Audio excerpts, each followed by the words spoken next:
बिहार में भिड़े सीएम योगी और अखिलेश यादव। बिहार चुनाव में यूपी के नेताओं की एंट्री से चढ़ा सियासी पारा, तो वहीं एसआईआर पर भड़के सपा नेता आजम खां।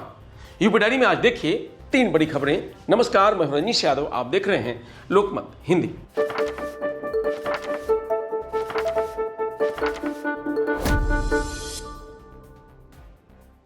बिहार विधानसभा चुनाव 2025 में उत्तर प्रदेश के नेताओं की एंट्री से सियासी पारा चढ़ गया है।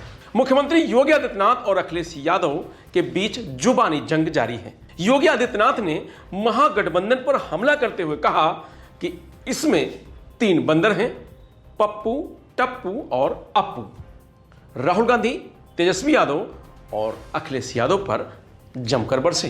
बहन और भाइयों, आपने गांधी जी के 3 बंदरों के बारे में सुना होगा। गांधी जी के 3 बंदर थे। गांधी जी ने तो उनको उपदेश दिया था, बुरा मत देखो, बुरा मत सुनो और बुरा मत बोलो। लेकिन आज इंडी गठबंधन के 3 और बंदर आ गए। ये 3 बंदर पप्पू, टप्पू और अप्पू के नाम पर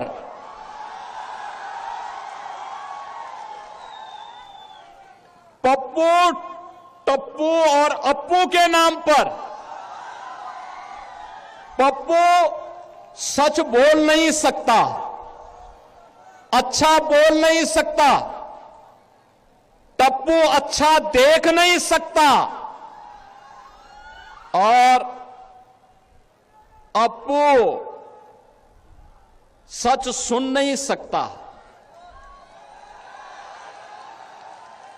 इन लोगों को एनडीए सरकार के द्वारा किए गए विकास दिखाई नहीं दे रहे। उसकी खुशबू इनको सुनाई नहीं दे रहा है, दिखाई नहीं दे रहा है। ये उसके बारे में बोल नहीं सकते, सुन नहीं सकते, देख नहीं सकते और इसीलिए तो दुष्प्रचार कर रहे हैं। आपने देखा होगा कांग्रेस के नेता राहुल जी जब भी कहीं जाते हैं भारत के खिलाफ बोलते हैं, भारत के खिलाफ बोलते हैं, भारत को अपमानित करते हैं, विदेशी आक्रांताओं को महिमा मंडित करते हैं। और ये सभी ये जो 3 इंडी गठबंधन के 3 बंदरों की जोड़ी है, बहनों और भाइयों, ये 3 बंदरों की जोड़ी ये बिहार में खानदानी माफियाज को गले लगा करके अपना शागिर्द बना करके बिहार की सुरक्षा में सेंध लगाने का काम कर रहे हैं। बिहार की सुरक्षा, घुसपैठियों को बिहार की धरती में घुसा करके बिहार की सुरक्षा में सेंध लगाना। क्या हुआ था आरजेडी की सरकार के समय? क्या हुआ था आरजेडी की सरकार के समय?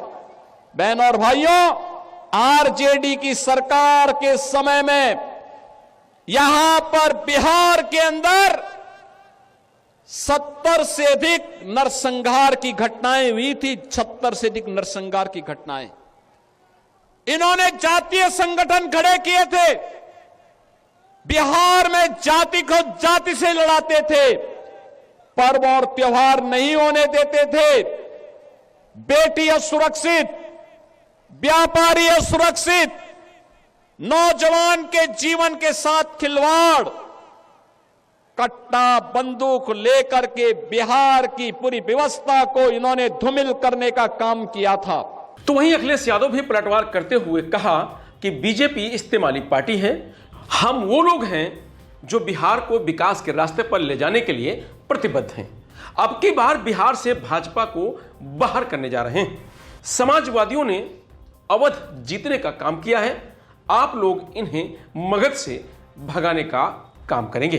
योगी का नाम लिए बिना सपा प्रमुख अखिलेश यादव ने कहा कि हमारे पड़ोसी की परवाह मत करना, वो बुलडोजर से डरा रहे हैं। यहां के चुनाव के बाद उनके 400 दिन ही बचे हैं।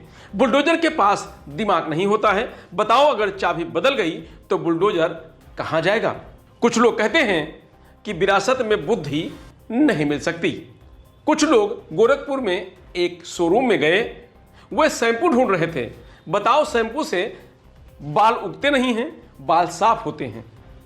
अखिलेश यादव ने कहा कि वैसे तो हमारे मुख्यमंत्री सबका नाम बदलते हैं, उन्होंने ना जाने कितने नाम बदले हैं। किसी गांव में गए तो गांव का नाम बदल दिया। अब जब यहां आए थे तो ओसामा का भी नाम बदल देते, इनका नाम शेर सिंह कर लेते। इस बार बिहार के शेर सबको ढेर करेंगे। गूगल करके देख लो ओसामा का क्या नाम निकलेगा। अखिलेश यादव ने कहा कि हमारे योगी जी लैपटॉप चलाना जानते नहीं हैं, कंप्यूटर नहीं जानते हैं, इंटरनेट नहीं जानते हैं, इंस्टाग्राम कोई दिखाता नहीं है, फेसबुक कोई चलाता नहीं है, एक्स भी कोई दिखाता नहीं है, क्योंकि उन्हें कुछ आता नहीं है और जो आता है वो काम करते नहीं। बताओ, भारतीय जनता पार्टी बेरोजगारी की टोकरी दे रही है। आपको भारतीय जनता पार्टी की बेरोजगारी की टोकरी चाहिए कि सम्मान की नौकरी चाहिए? और ये भारतीय जनता पार्टी का जो बंडल राज है, बंडल राज नहीं चलने दिया जाएगा। बंडल का मतलब समझे आप? भ्रष्टाचार से कमाए हुए पैसे का बंडल। भ्रष्टाचार से कमाए हुए पैसों का जो बंडल बांध करके भाजपाई यहां से बाहर ले जा रहे हैं। अब बिहार की लूट नहीं होने दी जाएगी। अब बिहार का पैसा बिहार में रहेगा और बिहार में नौकरी देने का काम होगा। तो वहीं सपा नेता आजम खान ने कहा कि जेल से रिहा होने के बाद मैं भले ही शांत दिख रहा हूं, लेकिन अब भी भीतर वही पुराना राजनीतिक जोश जिंदा है। मैं बदले में यकीन नहीं रखता, इंसाफ में रखता हूं। बस सेहत की थोड़ी कमजोरी है, वरना जब मैच दोबारा शुरू होगा तो मैं फिर खुलकर बल्लेबाजी करूंगा। आजम ने कहा कि जांच एजेंसियों पर भरोसा है, लेकिन वह भरोसा और मजबूत होना चाहिए। इसलिए मैं चाहता हूं कि अंतर्राष्ट्रीय एजेंसियां हों, ताकि कोई ये ना कह सके कि मैं किसी विशेष लाभ की मांग कर रहा हूं। मैं चुनौती देता हूं कि चुनाव किसी निष्पक्ष एजेंसी से कराओ, फिर देखो उनके उम्मीदवार अपनी जमानत बचा पाते हैं या नहीं। इंडिया गठबंधन बनाम एनडीए पर उन्होंने कहा कि मैं 1.5 साल वाराणसी जेल में रहा हूं। उस समय लगा कि लोकतंत्र शायद अब लौटेगा नहीं।